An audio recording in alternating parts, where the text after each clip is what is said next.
आज मैं आपके साथ बहुत ही अच्छी एक स्टोरी शेयर करने जा रही हूँ। एंड तक सुनना, आप लोग एंजॉय जरूर करोगे। ये बात थोड़ी सी पुरानी है, काफी पुरानी घटना है ये, जो मैं आज आपके साथ शेयर कर रही हूँ। नमिता नाम की एक लड़की जो अपनी मम्मी और पापा के साथ रहती थी, उसके पापा उसके मम्मी को डिवोर्स दे दिए।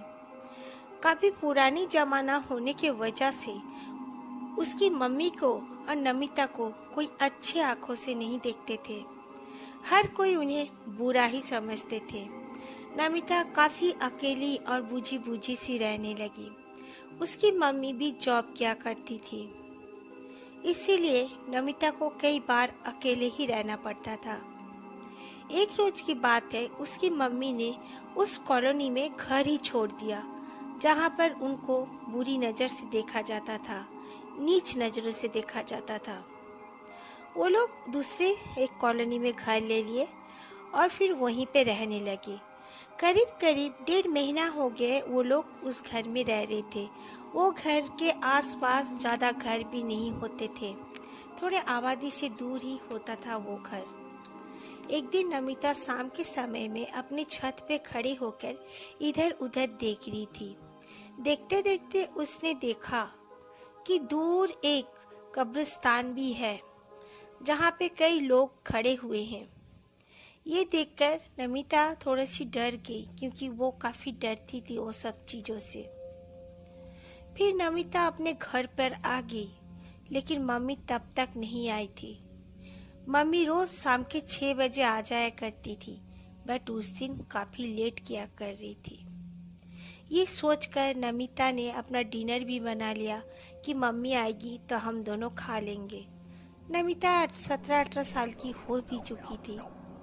फिर नमिता ने अपने कुछ बुक्स निकाल के अपनी स्टडी टेबल में बैठ के पढ़ने लगी। फिर दरवाजे पे जैसे किसी ने नॉक किया, तब करीब करीब 9 बज चुके थे। वो सोची कि मम्मी आई है, इसीलिए दौड़ के डोर उसने ओपन कर दिया। फिर मम्मी अंदर आ गई। आने के बाद बोली कि मैं वॉशरूम जाके आती हूँ। तो उसने कहा ओके मम्मा। फिर वॉशरूम चली गई उसकी मम्मा। फिर उसकी मम्मा वॉशरूम पे ही थी। अचानक से फिर से कोई मेन डोर को नॉक किया। उसने खोला तो देखा उसकी मम्मी ही थी और बोलने लगी, आज बहुत जोर से मुझे भूख लग गई है, काफी लेट हो चुकी हूँ ना। तो फिर ये जो नमिता थी वो हक्का बक्का होकर मम्मी की ओर देख रही थी। फिर उसने कहा, मम्मी आप तो अभी अभी आई थी, वॉशरूम गई थी। फिर उसकी मम्मी बोले, पागल हो गई है क्या? उसने वॉशरूम खोल के देखा, कोई नहीं था। वॉशरूम में एक पानी भी कुछ भी नहीं था। उसके बाद फिर से उसकी मम्मी वॉशरूम गई। जाने के बाद बोली, चलो जल्दी से हम लोग डिनर कर रहे हैं। वो लोग टेबल पे बैठ के खाना खाने लगे। तब फिर से दरवाजा किसी ने नॉक किया। वो मम्मी की ओर देखी, मम्मी उसकी ओर देख ही नहीं रही थी। मम्मी अपना खाना खाने में ही व्यस्त थी। फिर उसने सोचा कि कौन आ गया है। मम्मी कुछ भी नहीं बोल रही है, ना ही खोलने के लिए उठ रही है। तो नमिता ही खोलने चली गई। खोल के देखी तो मम्मी कह रही थी, सॉरी बेटा, आज बहुत लेट हो गई हूँ, इसीलिए देखना मैं ब्रेड एग्स वगैरह लेकर आई हूँ। ओके। तो बोली, मम्मी ये क्या हो रहा है? मैं पागल हो गई हूँ ना, मेरे साथ कुछ भूतिया घटनाएं हो रहे हैं। तो उसकी मम्मी बोली, क्या बोल रही है मतलब? फिर वो लोग अंदर आए। देखा नमिता ने टेबल पर कोई नहीं था, बस एक खाने की थाली पड़ी हुई थी, जिससे कोई कुछ खाया ही नहीं था, वैसे का वैसे ही था। नमिता देखकर बेहोश हो गई। उसकी मम्मी ने जल्दी से अपनी पड़ोस की एक औरत को और आदमी को बुला लाई।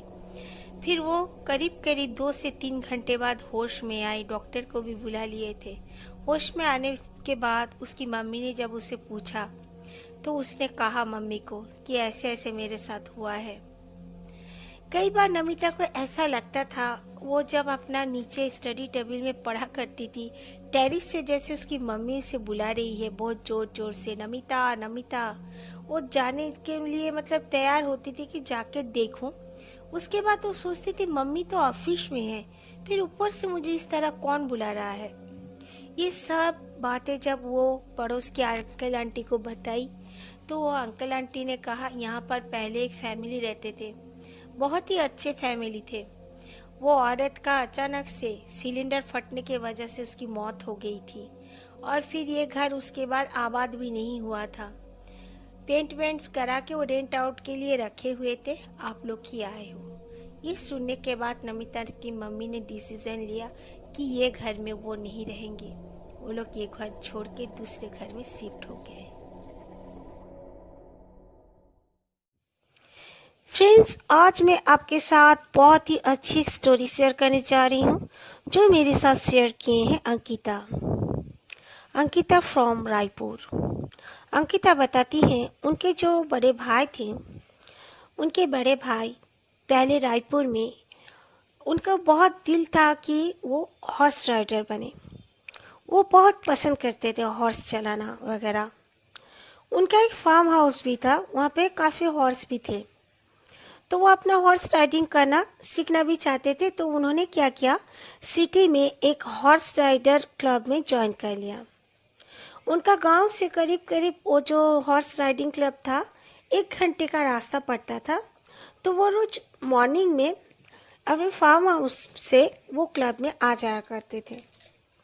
करीब करीब वो रोज 6 बजे निकला करते थे वहां से और यहाँ पे 7 बजे पहुंच जाया करते थे, अपना ट्रेनिंग करते थे, फिर घर चले जाया करते थे। फिर उनको ऑफिस रहता था। फिर एक दिन क्या हुआ, उन्होंने बहुत जल्दी आने का फैसला किया कि मैं जल्दी चला जाता हूँ, क्योंकि काफ़ी लड़के जल्दी भी आ जाते हैं। ये सोचकर उन्होंने बहुत सुबह सुबह 4:30 बजे के करीब अपने फार्म हाउस से निकल गए।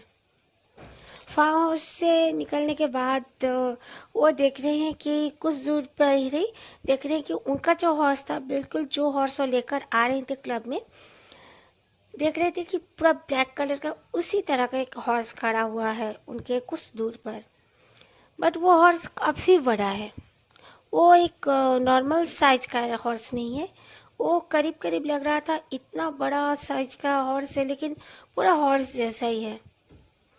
उन्होंने देखकर उन्होंने इतना ध्यान देने का कोशिश नहीं किया, सोचा कि कोई बात नहीं, इधर उधर भी तो फार्म हाउस से उनका होगा।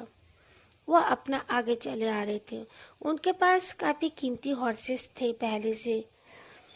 वो चले आए तो आते आते उन्होंने देखा वो हॉर्स जो था उनको बाकायदा फॉलो करते हुए आ रहा था।